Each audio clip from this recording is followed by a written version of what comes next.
we'll start with the Ravens, who the big thing with them, obviously, they're an unusual. We're out last year. They have a chance this year because they're quite clearly one of the best teams overall in the AFC. They had so many health issues and injury issues last season. They overhaul the defense essentially. Lamar Jackson will be back and we hope can play a full season. And if Lamar plays a full season, as good as the AFC North could be, Watson obviously suspension pending, I do think that as an overall team is slightly better than the Bengals. I was at the Ravens-Packers game last year, and whenever I was researching ahead of, obviously the magazine and this podcast and the new season, you almost forget this Ravens team started 8-3 last season, and they were not lucky at all with injuries. I like the way they're set up because if you look at the rest of the division, okay, there's a whole thing with Deshaun Watson there in Cleveland. You said previously there the Bengals could have a Super Bowl hangover. The Steelers, okay, anyone could be an upgrade on a whatever age Ben Roethlisberger quarterback, and they've got the talent there. But you feel as if with adding Marcus Williams, adding Morgan Moses to start off, the Ravens really have a chance of going for this division. They're definitely in a better place than they were last season. The one if for me, Ollie, is they didn't really rely on wide receivers in the draft. Are they going to rely on Mark Andrews heavily, a guy that had 9 receiving touchdowns last year? Okay, they've got Bateman there as well. Do they look at a wide receiver now, maybe a veteran wide receiver, and try and get someone in? There is that heavy reliance, and you've got that shadow as well of Lamar Jackson and his contract situation. I enjoyed watching Huntley play. I just hope, Ollie, they don't get to the point now where they're sitting and they're a point down and they go for 2 again, because I just can't take it anymore. And actually sitting in Baltimore watching that was heart-wrenching. But I think they're definitely up there for that division. At the minute, I've got them personally finishing second. I've got the Bengals winning the North, but who knows what's going to happen? It's interesting. A lot rests on 2 players on that team. Williams, you mentioned there, who is the best free safety in the league. I've been writing about him today, actually, for a piece that should run tomorrow on the Read Optional. And I will say this a lot through this podcast because I've been writing a lot about these teams recently, because these are the most interesting teams in the league right now. The ones who didn't make the dance last year, who could win the whole thing the upcoming year. Williams is so important for everything they want to do defensively, which is night and day different, most likely, than what Wink Martindale did last year. Now, the new DC, Mike McDonald, was on the staff before he went to Michigan, but he's just more of a bland, let the players play guy than Wink Martindale was. And Martindale was just undercut by injuries at the end, obviously. But Marcus Williams is, when you have a dominant free safety, which is what he is, that is the biggest force multiplier of any position in the league, including dominant interior pass rush, which obviously transforms everyone's defense too, because you can just constrict so much. You allow the second safety to play top down and drive from depth really early in the rep, which if you go back through the Saints tape last year, which is what I've been doing to write for tomorrow, their numbers, the tape, it is insane how active they are. One at the line of scrimmage, and then second with having the 2 deep safety shell, which everyone runs now. And that second guy, Malcolm Jenkins, flying down so early in the rep to really cloud things up. Most teams can't get away with doing it that actively and that quickly because their free safety isn't good enough. So that has a chance to transform everything for them on defense and just make everyone better. And then you mentioned Bateman, who, I'll say it again, I wrote about this last week, right, in a mailbag piece for the Read Optional, more looking at how difficult it is for the Ravens to build a true passing attack because of how unique the run game is. And you'd almost wish they had a different run game to run a true modern passing game to unlock everything in the passing game. But that would be silly because they have the best run game in the NFL basically over the last 25 years. It is so outrageously dominant that it would be daft to throw that thing away. What they need more than anything is Bateman to be a one-on-one killer, mostly on the backside of plays where the defense has to set more resources to him. And by doing that, everything else will kind of clean itself up.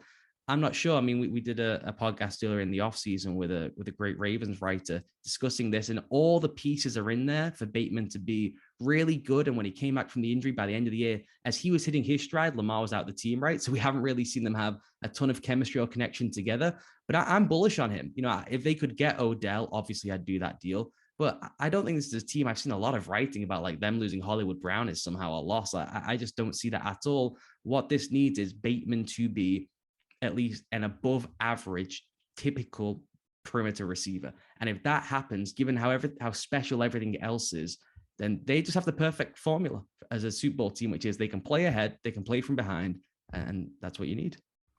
It just seems like they're almost, for me, maybe hedging their bets a little bit by having Andrews and Bateman there and not having that sort of pure backup to an extent. You've got maybe James Prosh II there as the WR2 on the team. And I don't know, man, like if history says anything for this Ravens team is you're going to get some sort of injuries. Every team is going to have an issue with injuries throughout the season.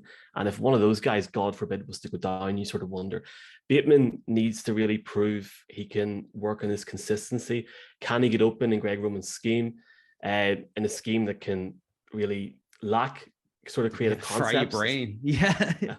It's interesting. I think the one thing I'll say for like the Ravens, Ollie, like the GM, DaCosta, probably top 2, top 3 in the league. And the way that he has set that organization up, you feel as if they can attack any situation. I think they should go out and get Odell. Do I think Odell Beckham will go to Baltimore?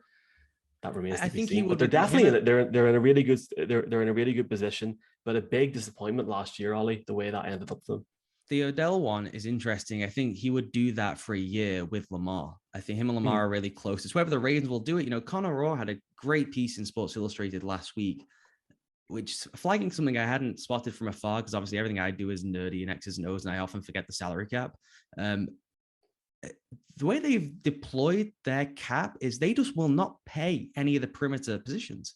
And you go through it, it makes a ton of sense. They've never, or not, this team they've built is they've paid a premium for all the non-premium positions. They pay a tight end, they draft a center, they draft a safety, they sign a safety in free agency, right? They don't give Orlando Brown the left tackle money. They don't give big money to a wide receiver. They'd rather trade Hollywood Brown away. They've not given big money to a cornerback. They have said, we want to be the best at every other position in the league. We're going to get top 3, top 5 guys at all of the other positions.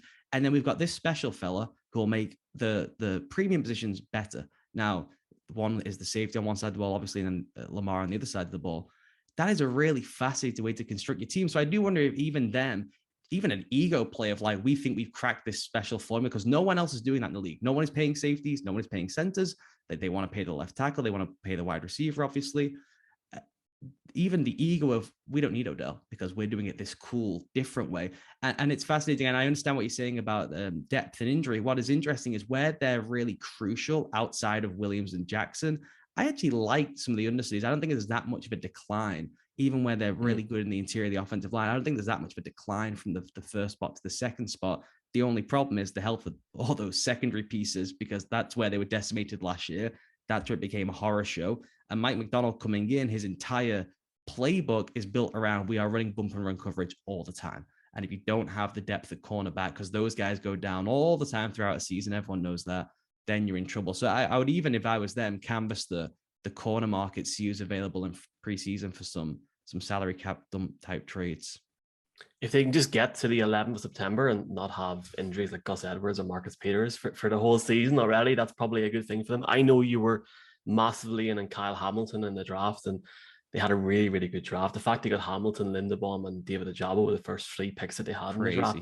It's unbelievable. So it's going to be an interesting season. And I, for one, am here for the Lamar Jackson contract talk, his agent talk, or his non-existent agent, which starts right now. Maybe me or you could represent him at some point. Oh, please. I mean, I saw that report this week, and it was accurate, or not report, I should say. Opinion, was it Jacina Anderson? I can't remember.